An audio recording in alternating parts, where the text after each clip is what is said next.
Hello and welcome to Castle of Horror, the show dedicated to horror movies and awesomeness. This week we have a look at the new film Legions, directed by Fabian Forte. This episode is number 393 in our march towards number 400, an episode which we still do not know the subject of. So, bear in mind, if you haven't seen today's movie, we're going to be talking about it from the perspective of horror fans who have seen it. So, warning, spoilers ahead. From Denver, Colorado, I'm your host, Jason Henderson, publisher at Castlebridge Media, home of the Castle of Horror anthology. With me from Austin is Tony Salvaggio, lead singer and bassist of the band Deserts of Mars, and lead guitarist of the band Rise from Fire. Say hello, Tony. Howdy. Howdy. Also, in Denver with me, color commentary from Julia Guzman of Guzman Immigration of Denver. Say hello, Julia. Hello, Julia. Hello. And Drew is not with us. He has the week off. We wish him well. Okay. So this film, Legions, also, Julia, tell me if I pronounce this correctly, Legiones, right? Yeah. Or as we were joking, Legiones brothers. No, Legiones, yes, yes. Legiones. Also known as Cosa e Mandinga, is a 2022 Argentinian supernatural horror film written and directed by Fabian Forte. It stars Germán de Silva as Antonio Poyju, a powerful sorcerer who must escape from a psychiatric hospital and find his daughter Helena, played by Lorena Vega, who has forgotten her magic powers in order to counter demonic forces wreaking havoc across Argentina. So, so many films, especially foreign horror films that Tony brings us, are stuff that he catches at like Fantastic Fest, but not this one. This one just fell into our laps. We are totally stoked, and it came out. It is out just brand new this month here in the United States on video on demand. So as of Friday. Yeah, it's brand new. The 19th of January it started. So Thursday, this was a cool one to watch. Tony, why don't you give us your opening thoughts, and then we'll get Julia, and then I'll go. Yeah, I mean, I love it when you get a screener, put chance and say, hey, can you check out our film? Comes from great people. In this case, XYZ. And, it had all these hallmarks of, hey, it's like Evil Dead. Okay, cool. It's, film from Argentina. I love Terrified. I love world cinema, as you've known from, how much I dig stuff at Fantastic Fest. And so it ticked all, it sounded really interesting. And then I was really charmed by it. I think it's a great mix of, Evil Dead, and there's Asylum stuff. So it's like, if you liked Bubba Hotep, it's kind of, got a little bit of that in its DNA, as well as, I think the crew in the Asylum kind of reminded me of like a movie like Micmacs, where you have these misfit casts that has to come together. And it, all these things are things I love. So I really enjoyed the movie. It's a quick 90 minutes of and it's got a lot of, there's a lot to it if you kind of dig deeper. There's parts there's where they're back in the there's like indigenous culture part, there's parts in the jungle, there's the city, the old mix of old and new, and demons, and also I love the idea of an older exorcist and what he's been through, and how his family, anybody with who's a parent, can understand, like, I don't want to do that, Dad.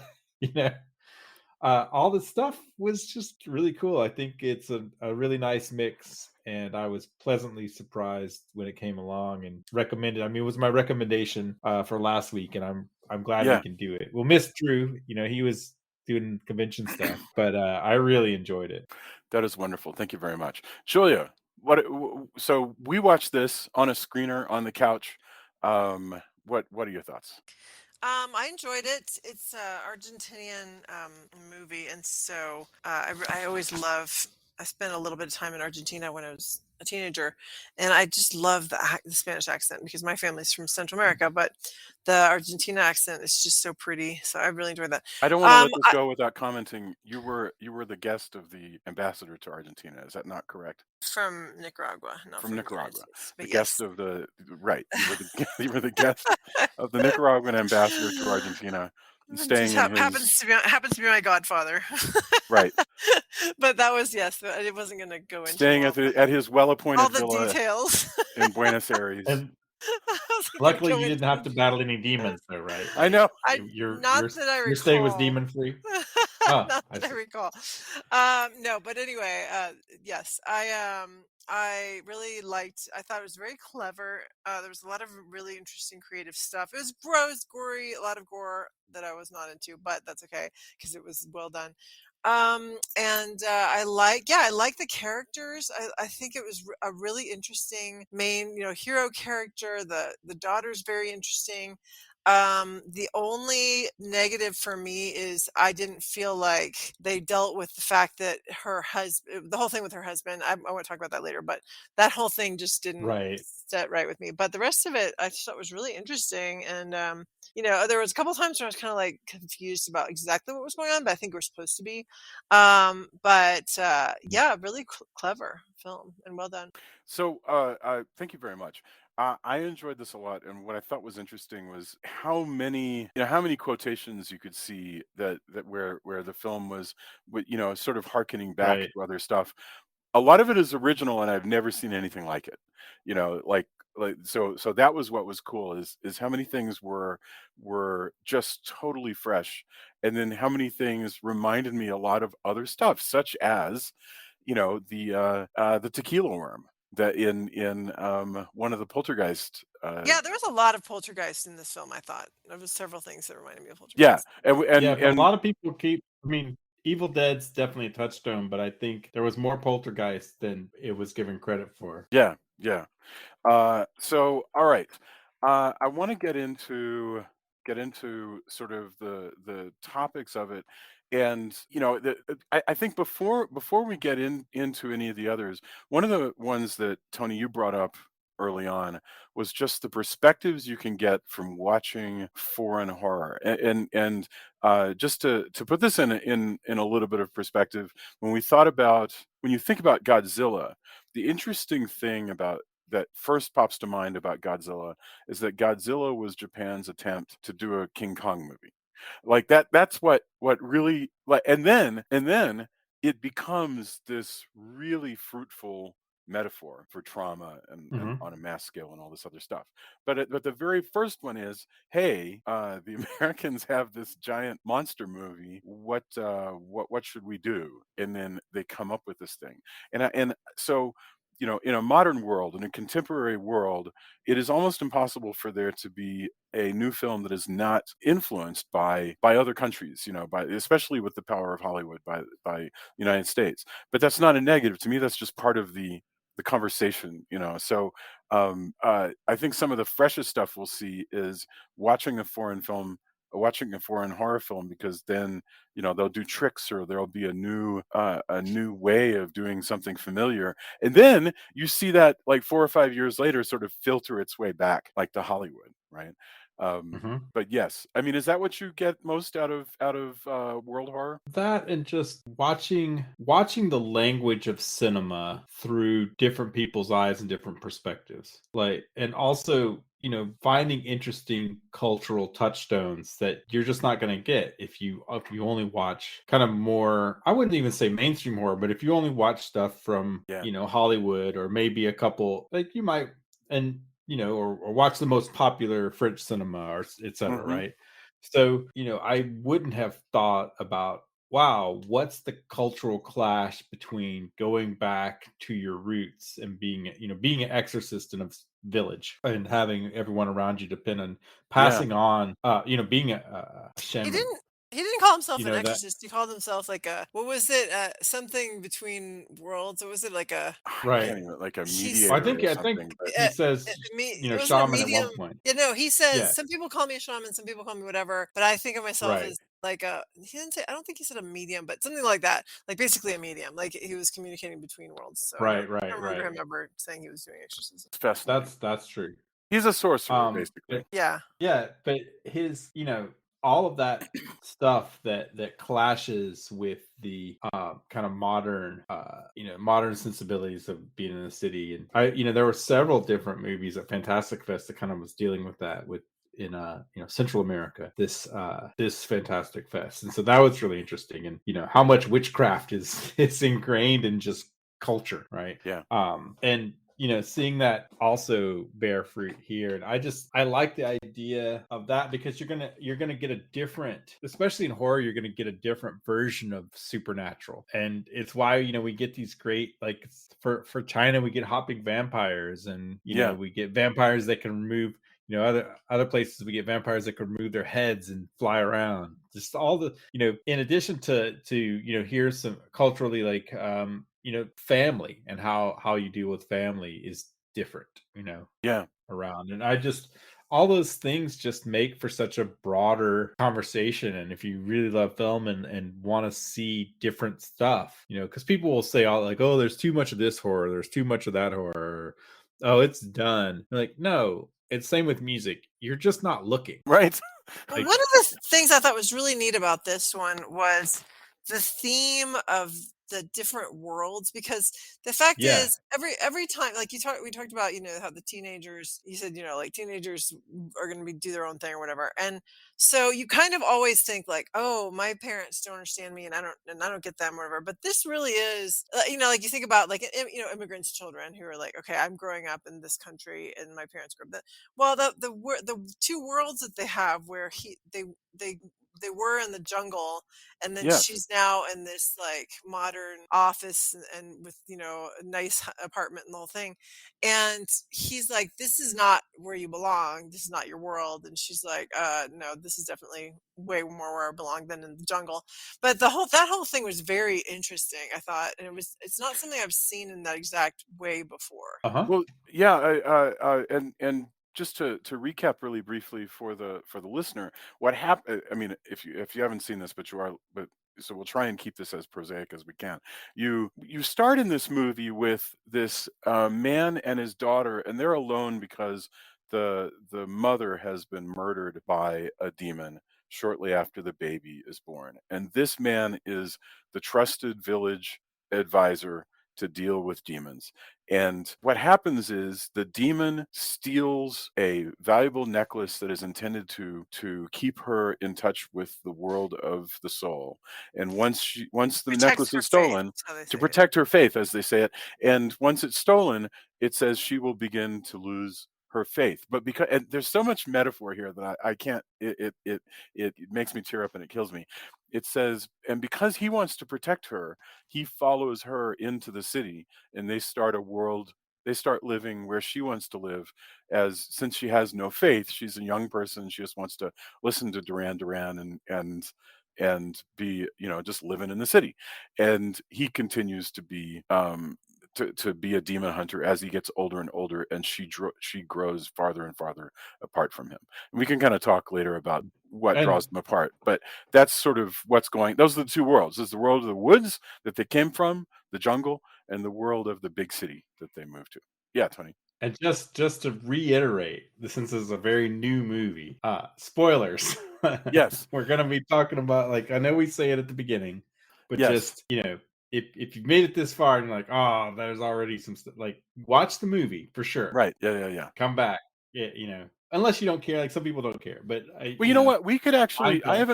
We haven't given away much of the end, and why don't we actually play a little nice with that and go ahead and not get. We can talk a lot about the themes and what to look out for, without giving away too much about what happens. Because you're right, we should make. Well, but I fair.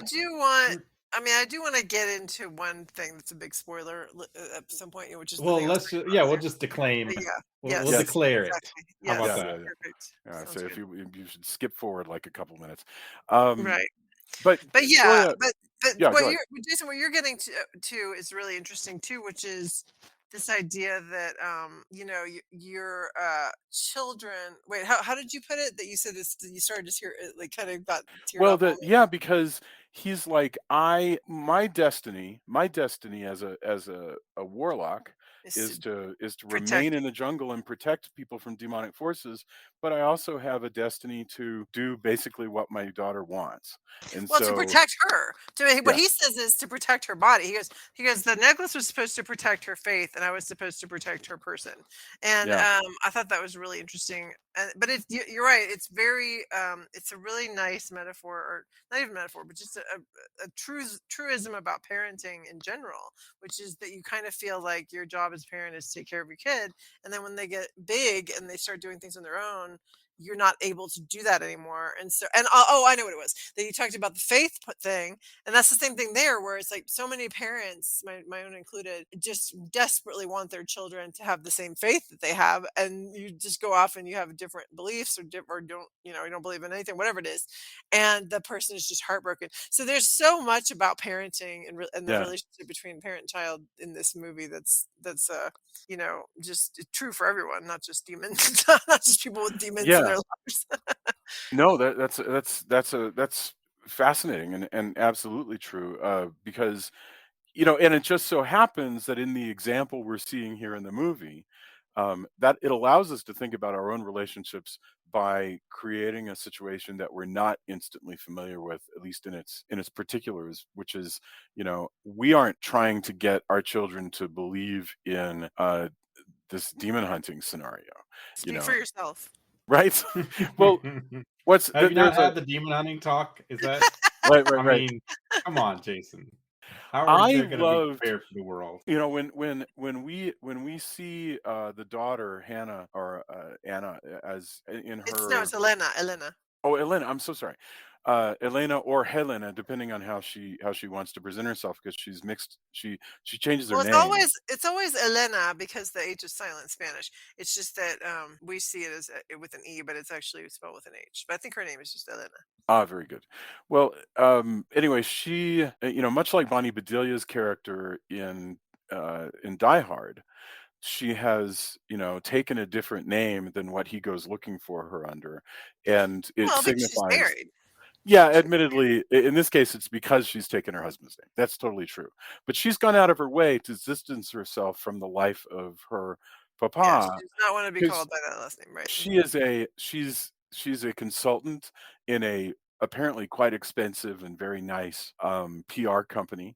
She spends her days and nights, acting like, a character in a very modern rom-com, drinking wine and thinking about slogans and stuff like that. I mean, you could not get a more contemporary character Mm-hmm. than this 30 something woman, living in the big city and doing a media job. And and so her dad is with these people that she's with probably don't know that she grew up in a thatched hut in the jungle, and that's which is so funny, because how many of us working in the city and working in, like, a software company grew up in a situation that a lot of the people that we work with wouldn't recognize, right? Like a farm or a trailer or another country, or living in your car. There's it's so funny that she has that background and she's hidden it completely. So Well, much and so I'm that, curious whether her husband even knows about it. I'm not clear on that. Well, no, he does because he's also the lawyer for the dad, so he knows know a lot about the family. Yeah. Yeah. yeah. So we haven't talked about the dad. So other than you said at the beginning that the dad is a sorcerer, but when we find him, other than in the flashbacks, he he has been Committed. he's been committed, I suppose. He's been placed in this long-term care facility Because he for. did he did a crime, and he was found not guilty by reason of insanity, and so they locked him up in a psychiatric hospital. Yeah. Yeah. Right. And it's interesting that as you said, his lawyer who comes and consults with him actually happens to be married to his daughter. That's weird. That's a very strange. I mean, I mean, it that's one of those that people can meet. I mean, yeah, I knew my stepbrothers as friends. We lived in the same apartment complex, and yeah, independently of that, my mom met my stepdad because she was a nurse in the hospital, and one of my eventual stepbrothers broke his leg and was in there. So, like, yeah. all these How things, like any cool. kind That's of really random, cool. Yeah. happenstance can happen in that Absolutely. way. Sure. And isn't it neat that they But don't even bother it's to like tell us? also there's a lot of emotion to that. Mm. Um, I find it interesting that, you know, his by reason of insanity is him actually doing what he's supposed to do. Yeah. Like, you know, an accidental murder, but it was because he is this you know, supernatural, deals with the supernatural, and that's just too crazy for the modern world. So his committal, which also plays into why, you know, he could have been in jail or on death row. Yeah. Right. But they said, oh, well, you believe in this, you can't possibly be sane. Right. Which is, Well, and it's you know, interesting, that's fascinating. you know, we kind of step in, once we step in the psychiatric hospital, we kind of step into One Flew Over the Cuckoo's Nest territory, because you've got all these characters who are in there with him who just kind of worship him. Like, they're like, tell us more stories about your, you know, all of your things that have happened. We're creating entire plays based on the stories you tell Oh us. So yeah, you need Julia, to talk Right. know, about the we world need to know the, of the psychiatric hospital. hospital. Yeah, no, that we meet these characters who are in costume putting on a play based on a story that he's told about, you know, demons or whatever. And they're like, we need to know everything that happens. You need to tell, and he's just kind of irritated. And then, like, when he's watching it at one point, there's like, you know, the guy looks into the demon, the eyes of the person that's possessed, and he goes, you would never look into their eye. Like, he's just so annoyed by Right. it's very funny. But those characters, they really believe everything he's saying.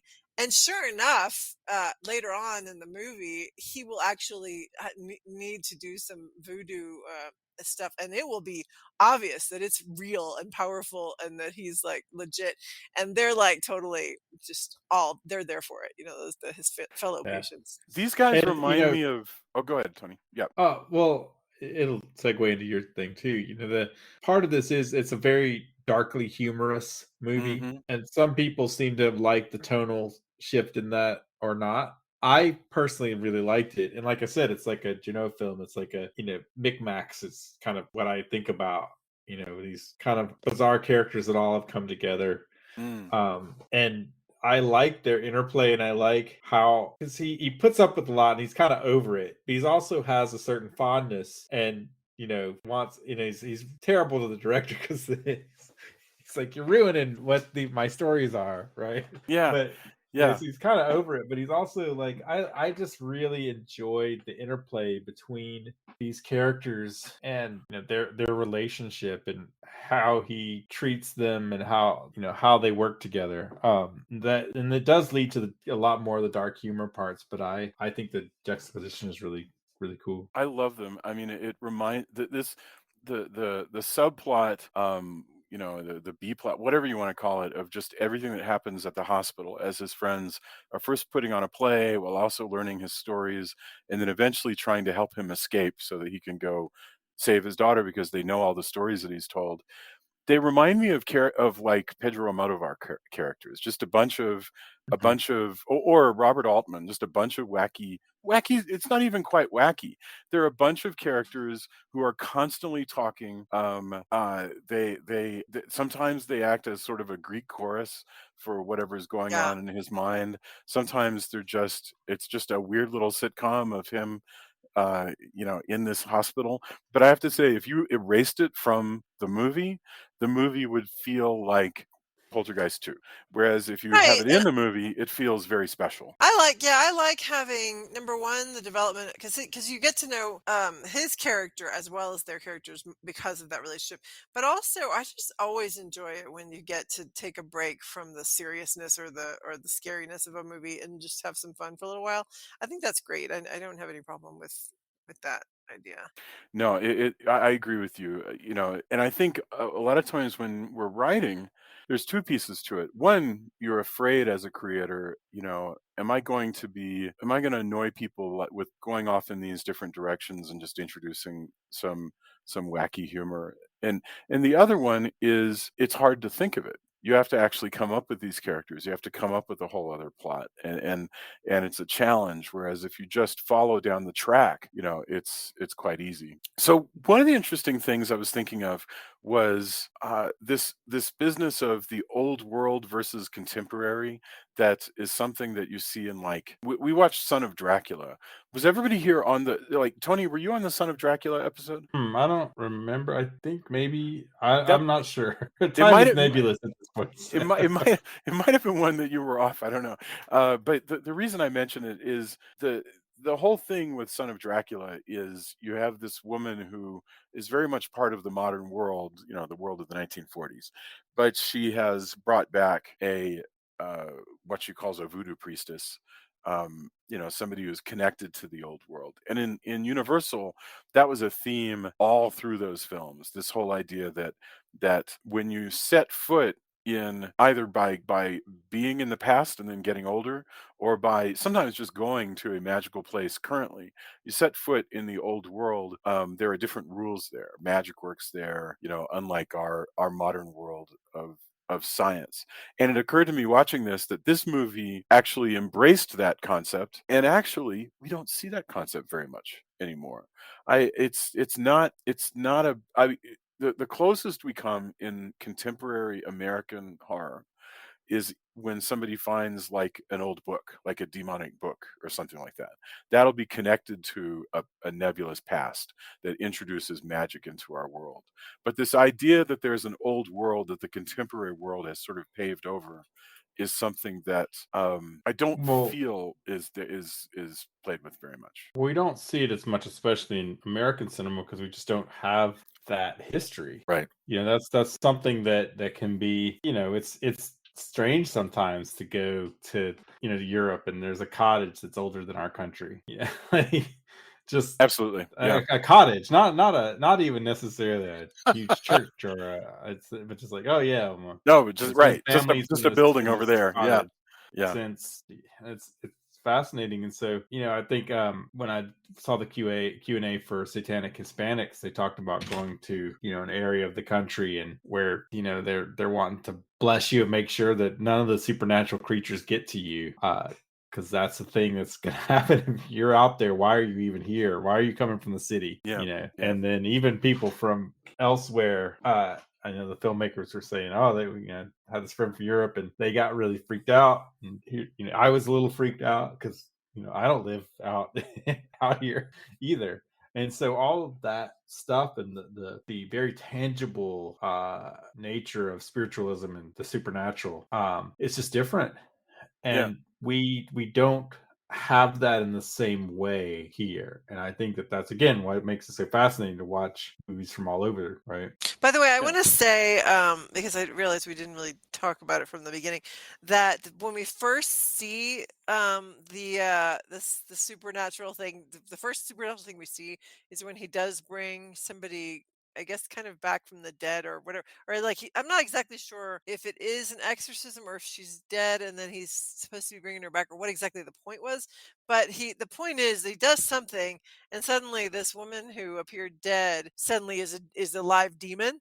And but Yeah. but they're obviously using A contortionist. a Yeah. contortionist actor, Oh and then yeah. again, they actually use two of them throughout the movie. And so the movements and the face and all the stuff, it's just so freaking creepy. And this, like, the skip frames or whatever. There was some really great creepy effects. I'm just thinking of, as you were talking Yeah, about very that much. supernatural stuff, I'm like, they did some really neat effects just to be like really creepy. And then, like I say, there was some stuff that was just way too gory for me personally, Mm. especially when No, the I one the one totally. guy the one guy in the psychiatric hospital suffers the fate that he Oh, suffers. right.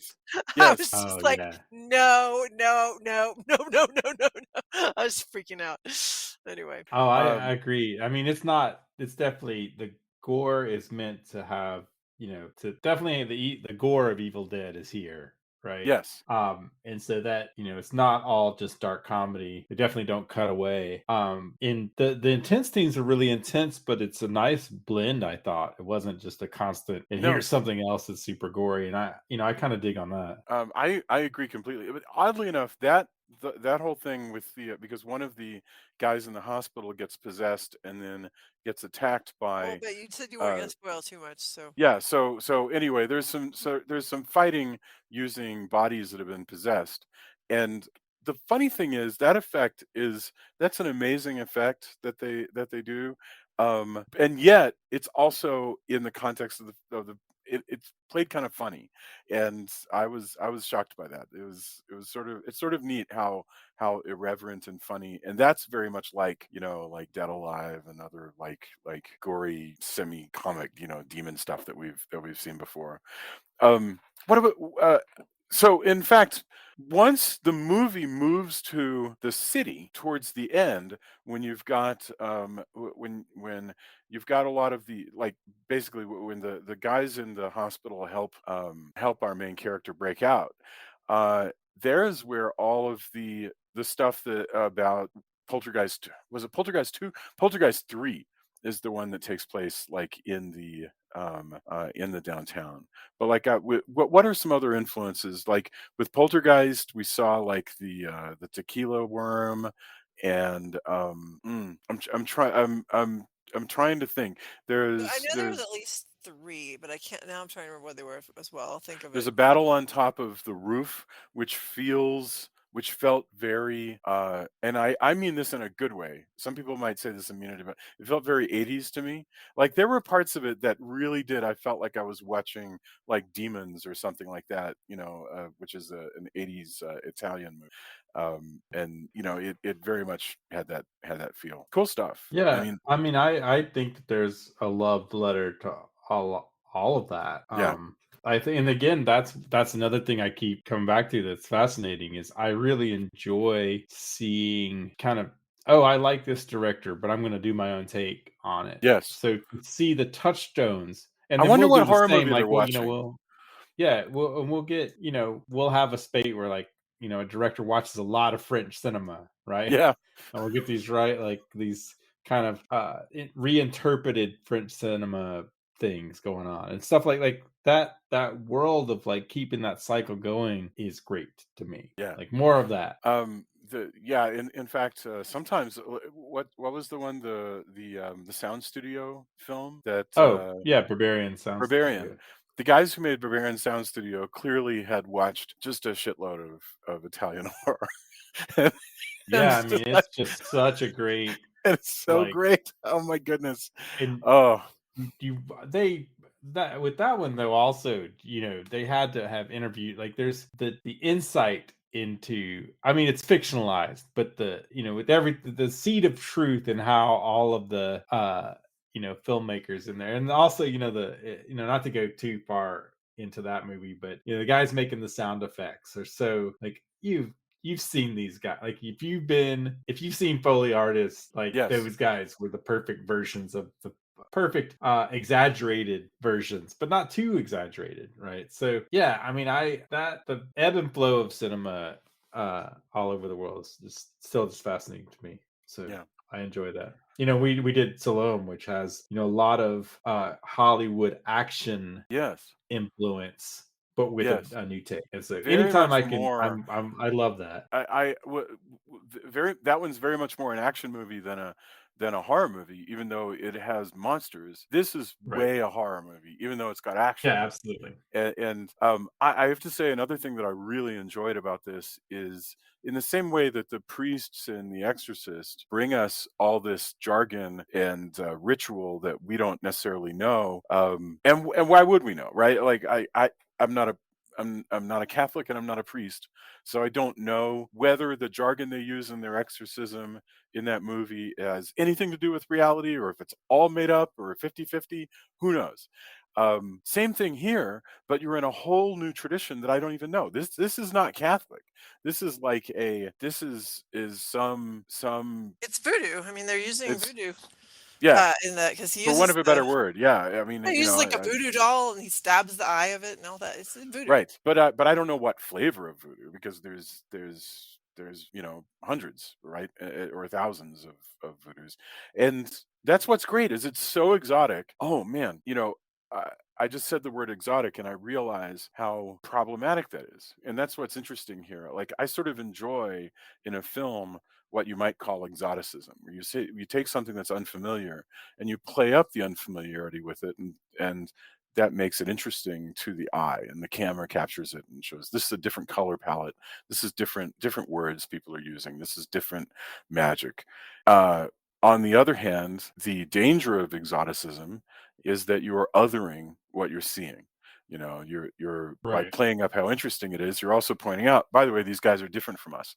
And I don't have a solution for that, because Yeah, I mean, it is one of those things that you can concentrate on, and I mean, you know, as a film nerd, you might fixate on something, but it also is potentially a sharing thing. Like, here's what's going on where I live, well, to me, right? anytime you can And see something that's I new, mean, that's pretty but cool. you're right that you could fixate on it, or present it in a way that's like, this is the this hyper focus on one thing. But for the most part, I think though most of the movies that I enjoy, you're just going, whoa, okay, well, this is something different, something I didn't know about, and now I Yeah. am interested. It's up to you to kind of pursue how interested you are, and study, or it could just be like, oh, that was cool, that was in that film, right?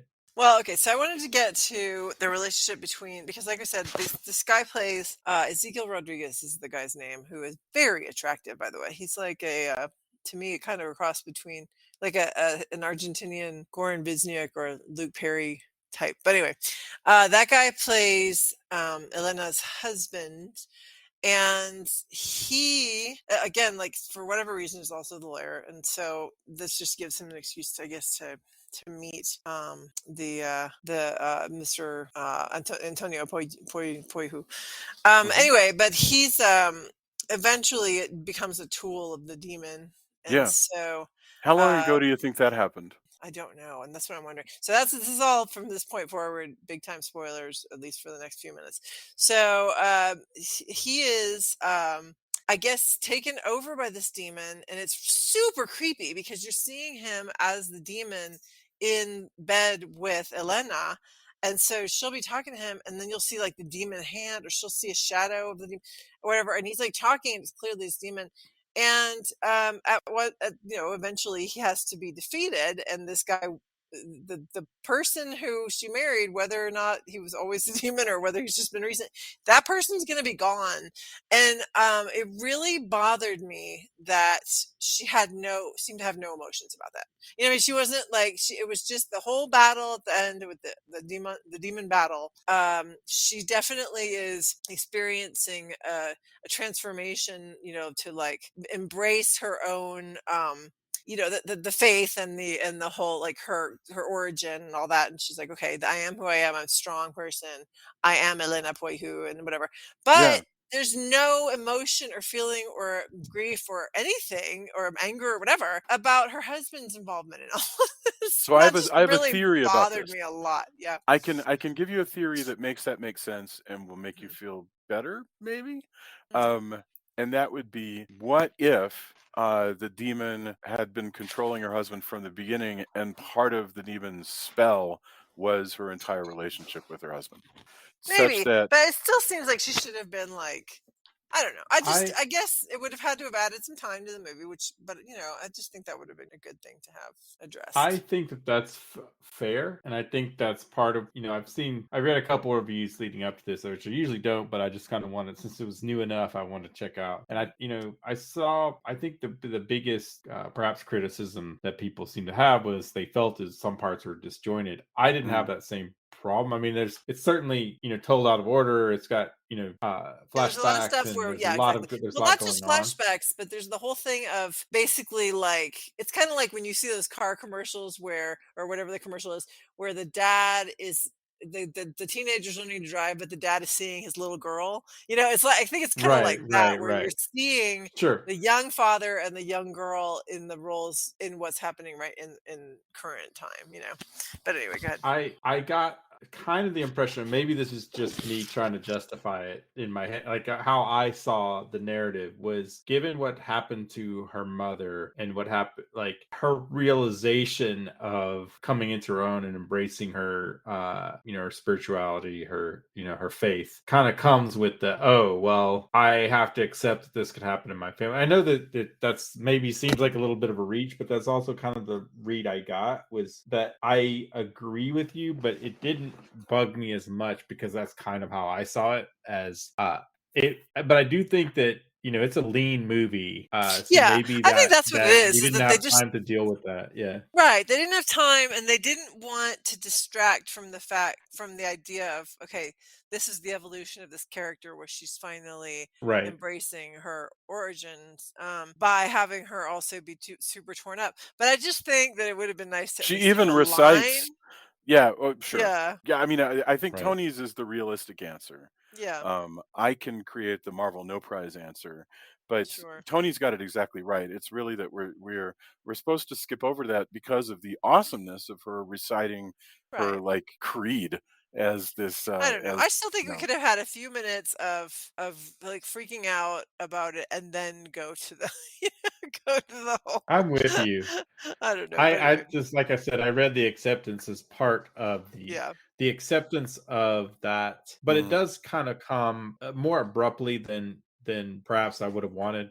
Like I would yeah. have been fine with an extra. I would have been fine with an extra another half hour actually to Me spend with too. our. Yeah. I mean, Antonio is such a charismatic protagonist. Oh, he I really love him. Even is. though he's very curmudgeonly and like He's but great. he's so good at this kind of balancing act that he plays, being the curmudgeonly guy and then also the very caring father. He's just wonderful. Like I think that's a really, And I really couldn't good protagonist. tell if I don't think she was. I think there was a teenage actress, right? And then Lorena, like a little Y- girl actress, a teenage Yeah, actress, yeah. and then Yeah, yeah, there was a and then teenage actress. okay. Little Well, girl but actress, teenager, and then the yes, and grown. so but Germán de Silva plays Antonio, as the father of the teenager and of the adult, Yes. because he just has in one in as the parent of the teenager, he's clean shaven, and the parent of the adult, he's got a gray beard.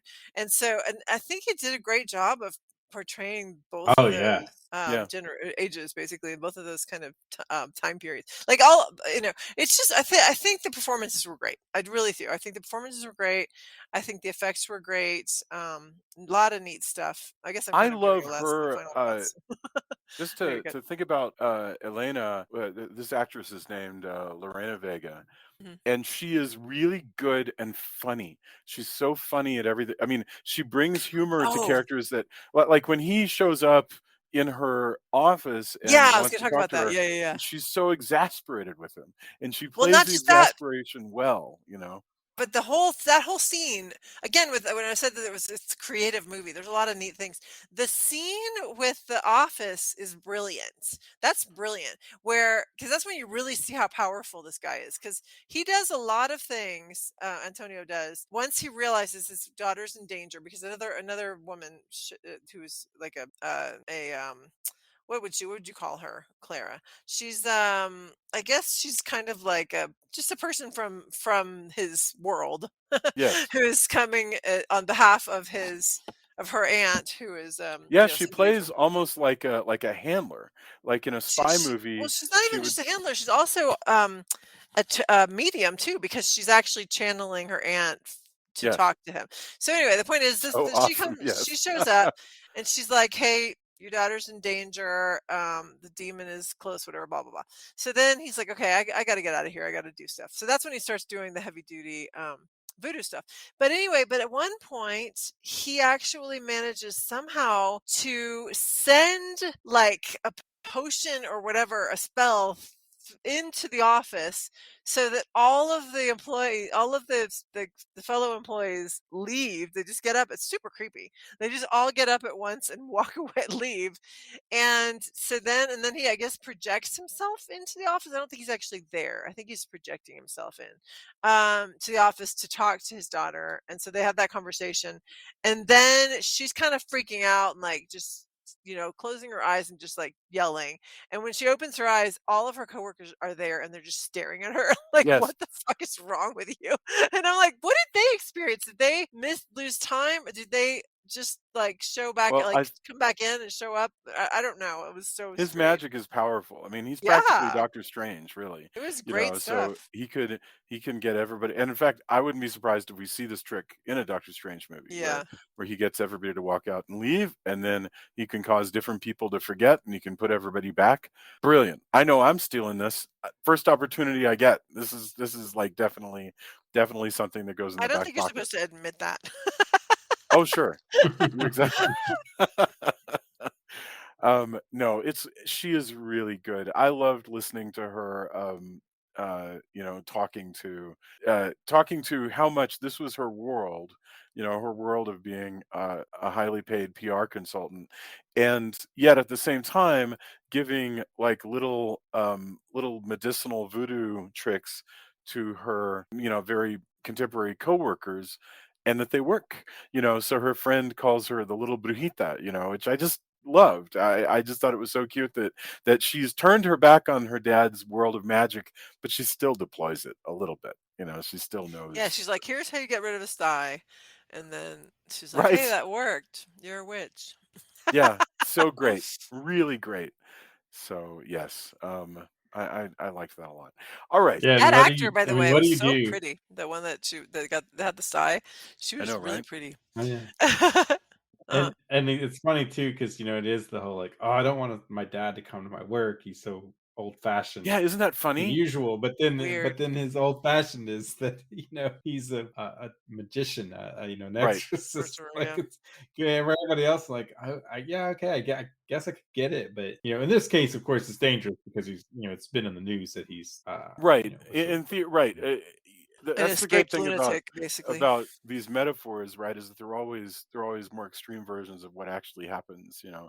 And yeah, in this case, he's literally an escaped mental patient. Yeah. I remember once I was at a firm that I worked at that was kind of like the one in this movie, and my sister came to visit, and my sister looks just like me. And so, you know, she comes up to the front desk, and I remember the lady at the front desk, whose name was Helena, as a matter of fact, goes, "Oh, I know who you're here to see." It was the weirdest thing. I mean, she was just like, she just took one look at her and said, "Well, I know who you go with." So that was That also happened with your youngest child when, you came to the preschool. They were like, "Well, I know whose parent you are," yes, because you looked just like we them as all well. look. It's just a bunch of So funny. weird carbon copies. So funny. Oh man. All right. We should probably get. Is there anything that we didn't cover that we should talk about before we get our final thoughts? I this is a very new movie. I really feel like we should leave people to go for it, but you know, without getting too deep into the details. But is there something else that anybody would like to mention? No, I mean, I think we can leave the actual battle for people to watch and enjoy on their own. Oh, it's great. Yeah, yeah, Yeah. absolutely. absolutely. Okay, demon tricks, and voodoo tricks. Definitely check that stuff out. I think it's beautifully shot. I just want to say that it looks great. This is a great looking Oh, it is movie. just really, I again, another thing that I've come to enjoy is, a lot of films will have maybe a lesser budget than their Hollywood counterparts. Hmm. And you go, look, this crew made this movie for this much. Come on, people. Yeah, Like go back to this kind of, filmmaking. I have to say, for It me is as a beautifully viewer, shot. Like, I mean, Tony, and tell me if you feel this. For me, the number one first thing I have to overcome when I'm watching a movie, whether it's expensive or not expensive, but it's a tougher trick for somebody making a not expensive movie to overcome, is color, texture, lighting. mhm, You know, because when you watch a film, especially since everything's shot on video now, and they don't have the color grading looking right, mhm, and you instantly can tell, you know, that there's too much of all these signifiers of a less expensive movie that maybe isn't as pleasant to the eye. There's less color timing. There's less post production. Man, first of all, right. it's punishing for the filmmaker that they have to worry about that crap. I get that, but it's Well, the first thing I also too. notice, right? No, I'm with you. Color timing, overall look and feel. Now, to be sure, because I have a decent amount of friends working in the industry. we don't incentivize film in the same way that perhaps other countries do. Mm, And also there's an economic, like, I mean, things cost more in the States, right? So it's not mm, totally fair, but mm. there are movies where you're like, oh, I did not really enjoy this as much. And you see something that's shot, that really sticks with you, that you're like, wow, that was made for this much. And again, but it's not the best though to also talk about like, oh, well, this movie only cost this, or this movie cost this much to make. Like, a good film is a good film is a good film, right? I only mention it because you see some things and you're like, wow, Oh yeah, it's all up this there on the looks like a screen. perfectly That's expensive film. I mean, this looks really great.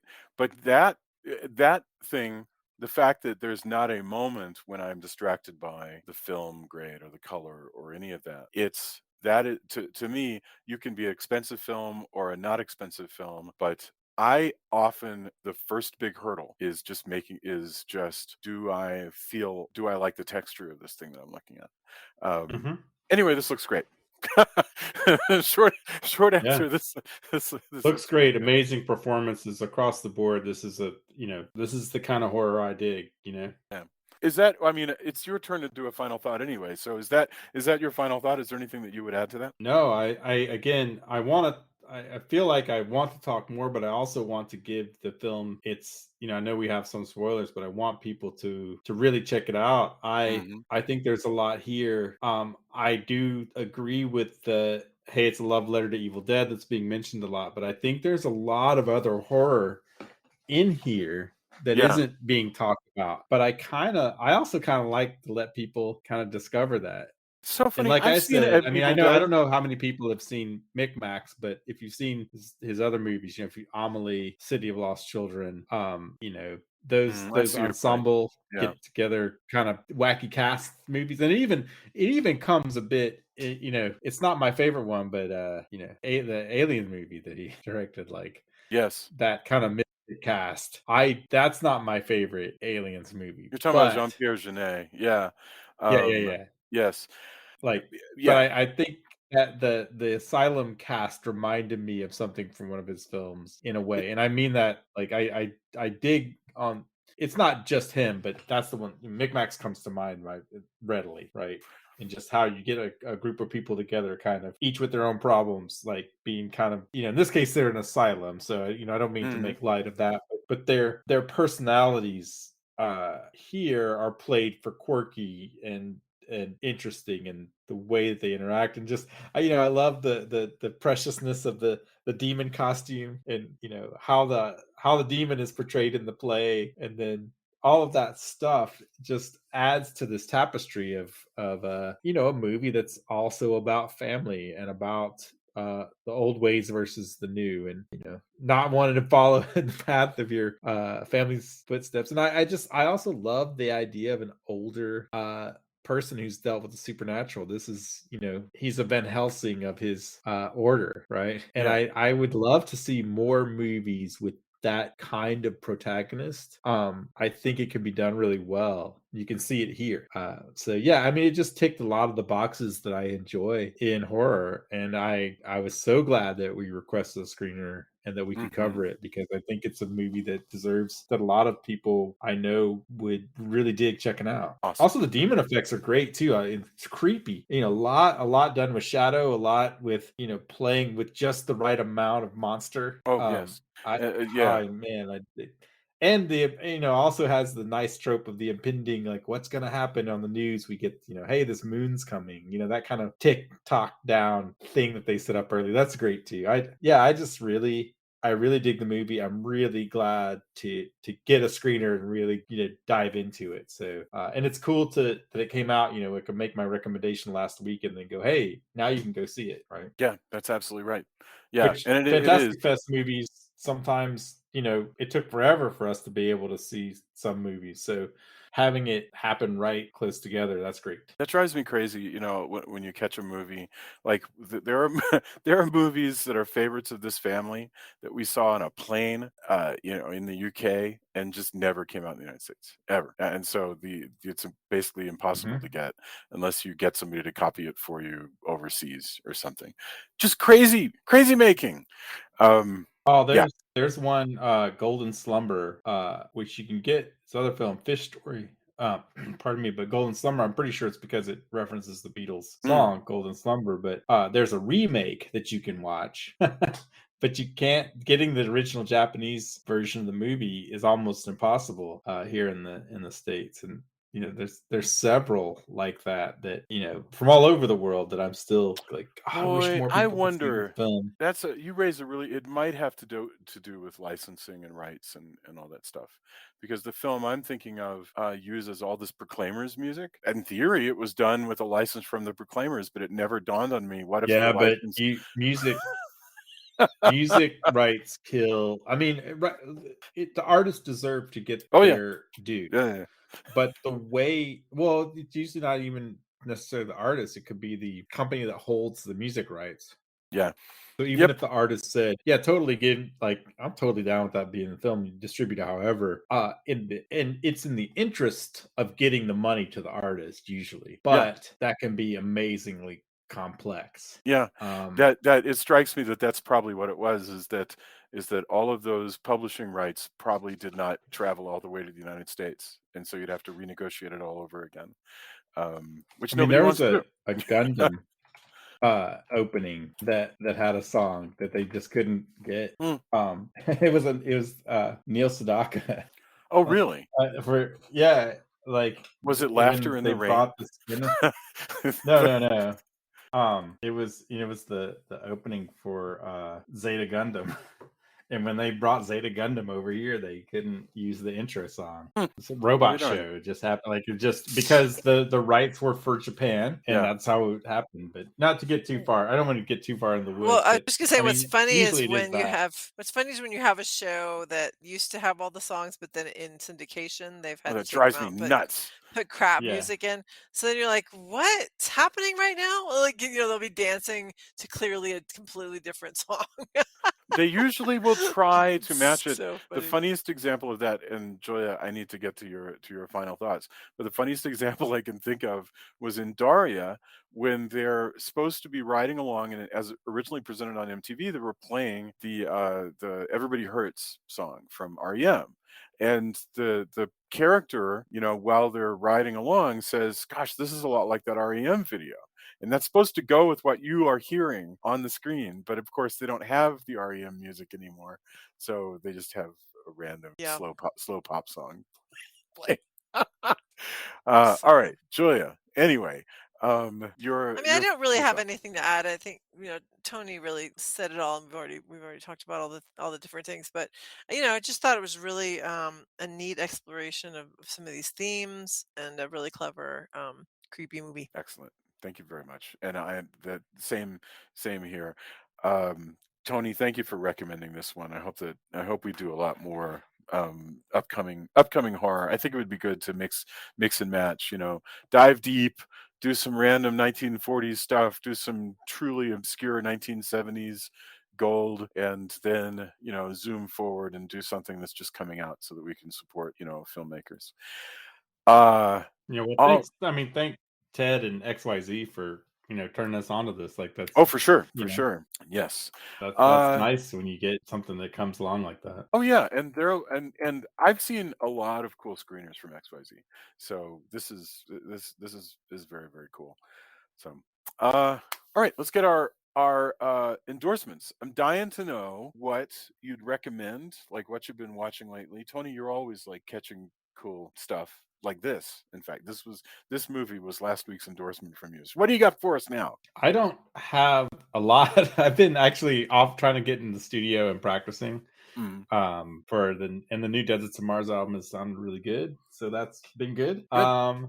I am sad that I have not yet checked out Sorry About the Demon, and that I need to check out because I'm really excited about it. It sounds really great. It's on Shudder, and filmmaker has been just a really awesome. She's just so cool. And I need to check out her new film because she's great and she's making films for years. So I need to check that out. It's on Shudder. So Very cool.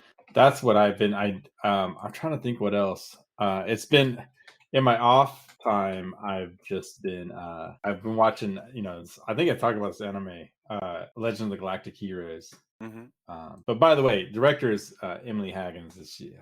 She's just awesome, and you should check out all of her films because she's just really great. From Austin originally. But Sorry About the Demon is just I've seen the trailers and I just really want to check it out. But in addition to that, I've been watching Legends of Galactic Heroes, which is space tactics.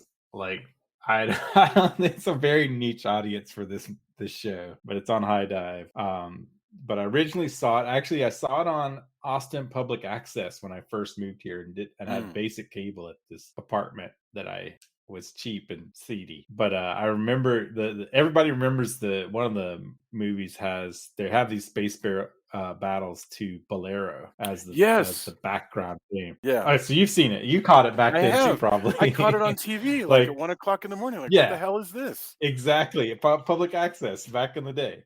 Yes. So if you were always wondering what this show was, Jason, or that OVA, was Legend of the Galactic Heroes. All right, awesome. Which tells a specific point in time in a hundreds of years battle across a couple different galaxies. But it's on High Dive, and like I said, it's if you want to see pretty handsome anime guys have space tactical battles. One of them's like a pseudo European. Everybody wears these capes, and there's aristocracy angle to one side, and I mean it's very much its own thing. Lots of space tactics and daring do, but it really boils down to the two young commanders of their fleets, and the political intrigue on both sides. It's been great, and I'm playing also got the new God of War Ragnarok, which is storytelling, just an amazingly well executed game. That's been my time, but mostly it's been music and just trying to wind down by watching little bits here and there. Love it. Fantastic. Thank you very much. Julia, what do you have for us? We went to see the movie Missing in the movie theaters, and it's by, I think it's by the same people who did what's it called? Searching, right. Yeah. But it's it's a gimmick of like it's only going to show stuff through screens, like through video calls, through security cameras, whatever. A couple times in the movie that a little bit it gets annoying because you're like, why? Because it'll just be really the girl. Strange credulity. Yeah, exactly. The girl just for some reason her camera is on and we're seeing. I guess because somebody else is watching her through the camera. I don't know. But anyway, the point is that there's a lot, but it's clever and it's really really twisty. I love this movie. It was really neat mystery. The trailers will tell you that the plot is that her mom and the mom's boyfriend go on a trip and never come back, basically. And so she's the daughter's trying to figure out what happened to her mom. And so it's really clever, very suspenseful. I enjoyed it a lot. I really thought it was a lot of fun to the very end. Excellent. Yeah, I agree with you completely. I had a really good time. You and I both have embraced, because we live next to a movie theater. We've totally embraced, like, big or small, new or old movie. Let's go to the movies. The experience. If you have the means, if you have a theater nearby, and if you're comfortable being in crowds, because some people are more vulnerable than others. I just love that experience of seeing a new film on the big screen. It's really cool. And having Nicole Kidman come out and demand that we worship her. All right. Every time if you go to AMC, it's always Nicole Kidman in a halo speaking a sort of weird prayer to film that everybody by now can recite, and so I always take a picture of it and tweet it whenever. Yeah, I've been meaning to get on there and say all hail like they do on the Monster Movie Happy Hour when they talk about Wikipedia.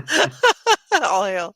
I usually will say something like, she is risen, because it's Nicole Kidman, like, literally with a halo around her head as she reads a litany about movies. I barely understand. I'm so happy that I get to go to the draft house and just catch like weird random Scopitones and Oh whatever man, are you doing else. Oh God. Okay, that's my first endorsement is if you haven't looked at Scopitones, go look at Scopitones. What is Scopito Scobie Tones? Scopitone, thank you for asking that question. Scopitone was a I didn't even a mean to set this up to you, so apologies.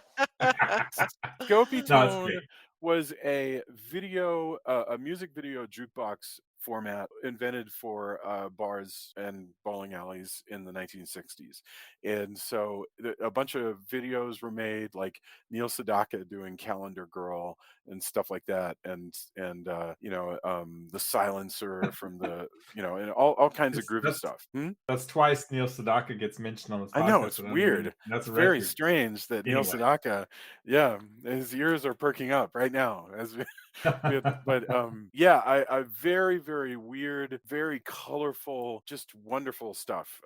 And Joy Lansing did this song, and I think it's The Web of Love, where she is in a spider costume and inside of a giant spider web. I mean, it looks like a Giallo movie. Anyway, and then about like 10 years ago, some of the French pop artists became super fascinated by Scopitone and started making new ones that look like old ones, matching the grainy film and everything.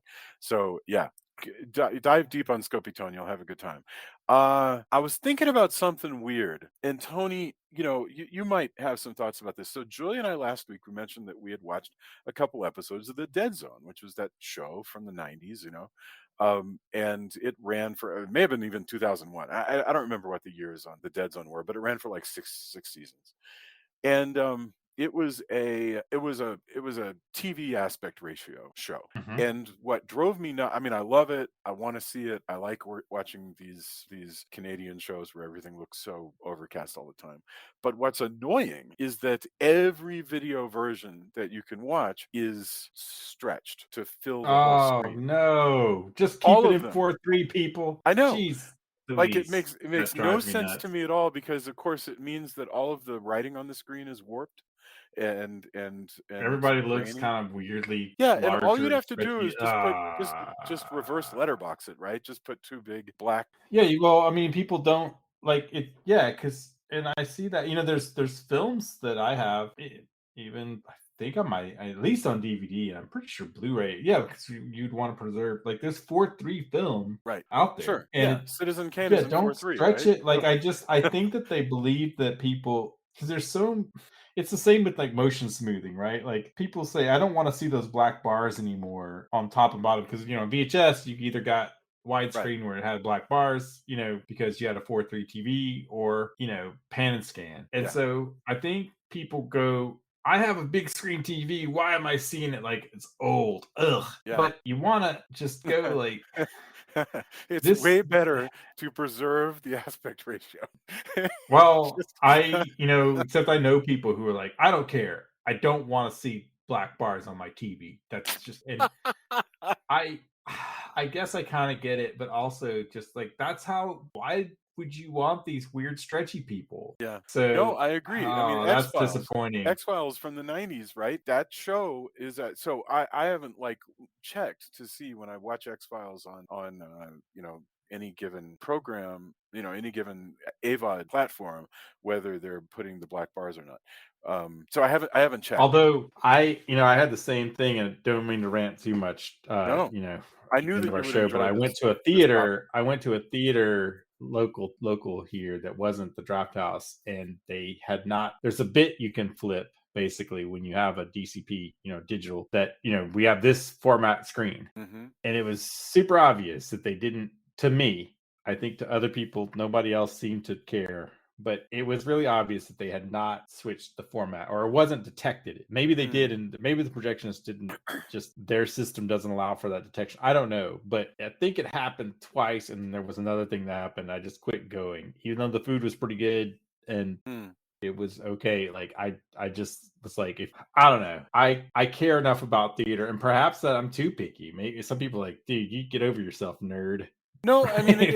it's But as totally a person fair. I who mean, cares, like if I go to the theater and I'm paying theater prices, like flip the aspect ratio thing to show your film correctly. I mean, correct. Yeah, I come mean, on. like if you're watching Touch of Evil, that movie was shot in 4:3, so it needs to be a big square image basically, and you know that. Um, Interestingly, I just looked this up. The X Files is a weird case because I was wondering why am I not noticing anything weird about X Files when I catch it on an AVOD, and the reason why is that X Files was actually shot widescreen and then cut down for TV. Interesting, Oh right? wow. So they preserved it. In other words, they preserved it from the beginning to move over into widescreen, which Awesome. I just find fascinating. But not so with Dead Zone or with any other damn thing going on at that time. So yeah, I it drives me. I mean, I still want to watch it. I want to see the show, but it's just so strange. So yeah, I'd love to hear from if anybody listening has totally different or if you've experienced this, give us your examples. If you're like, oh, I was watching something and they've totally stretched it out and it looks totally weird, I want to hear about that because it's funny. There was The something movie. else I saw recently that was like that, and I can't remember what it was, but it did drive me kind of bonkers once I realized it. But again, I'm sure there's going to be X amount of people who like, shut up, nerds. Right. Like, just, I bought a widescreen TV. I don't care. Just let it Yeah, fill the screen those and that does go exist, watch and your I have scope films. total respect for that because you deserve to enjoy your technology however you damn want. Okay, so I'm totally respectful of that. Nevertheless, I would like to see it with black bars. But It's I, weird that nobody if has it that way. Um, if somebody's a good enough friend, though, I will in fact switch their motion smoothing oh, because I was at somebody's Indiana Jones house over Christmas. should not look like a video. Right. Should not look Julia like and old I Doctor Who. experienced this over Christmas. We were at somebody's house and they had the motion smoothing on and we were like, we can turn that off if you want. Like, we can fix that. And they were like, fix what? And they did not see it. Hmm. Just literally it was Well, Well, I know, like I said, and they said, they "Oh, if you can make it clearer, that would be great." And we're like, "No, it's not going to be clearer. It's just going to be right." no, you tell them it's way clearer. Just go ahead and lie. No, it's again, it's because it was coupled with HD TVs, and people came to think that HD meant that yeah, when it was mainly meant for like sports and stuff like that, right? Like to yeah. smooth the really rapid, and TVs didn't have the same refresh rate anyway. So what happened was people thought for years because they saw it in a Best Buy or whatever, it became this kind of, That's the no, special that's way what that an those HD TVs are. TV is. Yeah. That's what a widescreen TV, like, and it just got, and then it's always on by default, which drives me and other, a lot of filmmakers crazy town about, So like, funny. Oh why my would you goodness. do this? You know. Okay, Um. my Anyway, yeah. the Now endorsement that I just want tell to them next give time. though. Just tell them it will be way clearer. Oh yeah, You'll you're gonna love it. love it. It's way clearer. Yeah, I guess we'll try that next year. Um, so here's my endorsement. Some of you will think this movie is really stupid, and others will love it. I don't. I think everybody's going to agree the movie is probably a little on the stupid side, but. Paganini Horror is a 1980s Italian supernatural slasher movie about a girl rock band who rents out a big old castle to play a hitherto unknown score by the great composer Paganini. And unfortunately, it's like reading the Book of the Dead. It's and they summon demonic forces and people are getting killed in all kinds of giallo splattery ways. Paganini horror, my man. It's got people getting killed by windows. It has slashers in Phantom of the Opera masks. It has rock bands, with their producers yelling at them through the glass and saying, "You have to come up with a hit in the next 48 hours." And so they buy satanic material, and it's got the canals of Venice and random electrocutions. I love this movie. I mean, I'd never heard of before yesterday. I'd never heard of Paganini horror, and now it is one of my favorite horror movies. So there, that's my endorsement is Paganini I horror. I think I've seen that at one point, but that has everything that I dig. So I know, exactly. I'm gonna Just check for it these out. Yeah. rock and roll girls.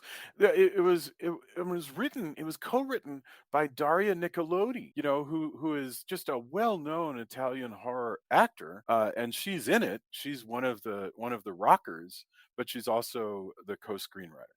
And Luigi Cozzi is the Awesome. director. Yeah. So to go for it, my man. Paganini Horror, 1989. Woo! Yes. All right. Super happy to have discovered this.